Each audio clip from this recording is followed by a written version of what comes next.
المشاريع اللي بالغدا. هذا المهندس بتاع الدكتور عبد الحميد الدبيبه. هو المهندس بتاعه. هو اللي بناه ويشرف عليه. قصدك عبد الحميد الدبيبه هو كان مهندس وفي مكان غادي معنا هو عبد الحميد الدبيبه هو اللي ماسك المشاريع اللي بالغدا. هيك صار معناها. حتى في مقطع عليه يقول لكم زوروا البرد في منطقه جميله. هيك خشينا الهوتيل البردي.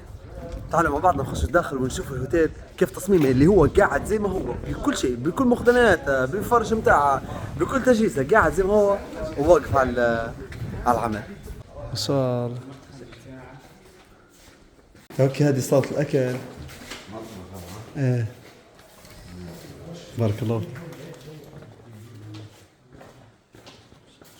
كل شيء قاعد زي ما هو فندق. هذا المطبخ. كل شيء بتجهيزه قاعد، كل شيء زي ما هو. برودة من هي في الثلاجة. شيء في اواش المغسله من الجهه الاخرى صح؟ احسن حاجه في الفندق المغسله من الجهه الثانيه. شوفوا قاعد نيروتها.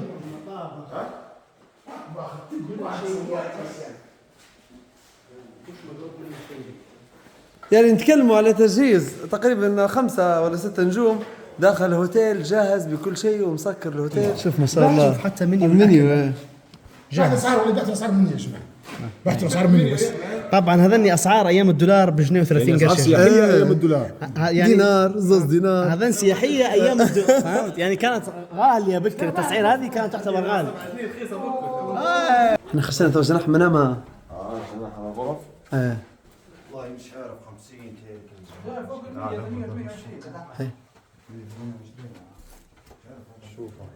شوف زي ما هي قاعد. بحث انت الشاشه انا. الشاشه بريموتها بالدنيا كلها. ما شاء الله والله. مشدود بالكرسي، الكرسي بس بعد كرسي. شوف ما شاء الله والله. يا استاذ احمد كل شيء الريسبشن رقم رقم بحث مكان الطفل. فهمت؟ واي غرفه جوا. ما شاء الله والله. وراه يعني انت تتكلم على حاجه قاعده تصميمها جديد وحديث يعني موجود. وشوف من اما سنه يعني من 2011 هو يعني قريب كان في 2011 المفروض انه يكتمل. كان واقف على التشطيبات الاخيره. ثلاجه.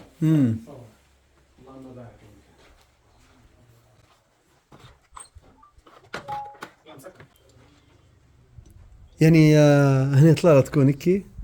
هذا السراب بتاع البردي، وهذه بحيرة البردي، وهذا الجناح يعني كامل متكامل اللي هو لل VIP أجنحة كبيرة تقريبا. هيك الانتظار هنا، النزل يبدو هنا في الانتظار. اوكي شنو اسمه؟ فتحي استاذ فتحي. مرحبا استاذ فتحي، كيف حالك؟ شو الاخبار؟ الله يعزك، بارك الله فيك. مرحبا، شو حالكم؟ شو الاخبار؟ شنو اموركم؟ مرحبا، كيف حالك؟ شو الاخبار؟ الله يعزك، تحياتي، بارك الله فيك، ربي يحفظك، شكرا، الله يخليك، تسلم، بارك الله فيكم. مرحبا، كيف حالك؟ شو الاخبار؟ شنو امورك؟ الله يخليك، تسلم، بارك الله فيك. واضافه للموضوع، لكن من اللي يقدر يحافظ ويقعد من 2011 لعند 2024 ويحافظ على المكان هو؟ يا استاذ حسين تعال. 14 سنة. أول حاجة شكرا هلبة لأنك أنت حافظت على المكان هو كله بالجمال، هو كله قاعد زي ما هو. نتكلم على 14 سنة، فمشكور هلبة على الوطنية يلي من بدايتها معنا ونهايتها معنا فيك أنت، والله بارك الله فيك أنت وكل اللي معاك وكل أهل المنطقة البردي، فربي يحفظكم على الجمال هو كله كيف إننا محافظين عليه والله. الدولة طبعا بحكم أنها انتقلت لكن كل شيء محافظين عليه لدرجة بعد احترامي طبعا. هاي لحظة، هذه قاعدة يعني ترى نشوف تاريخ الصناعة بكي تكون حديثة تقريبا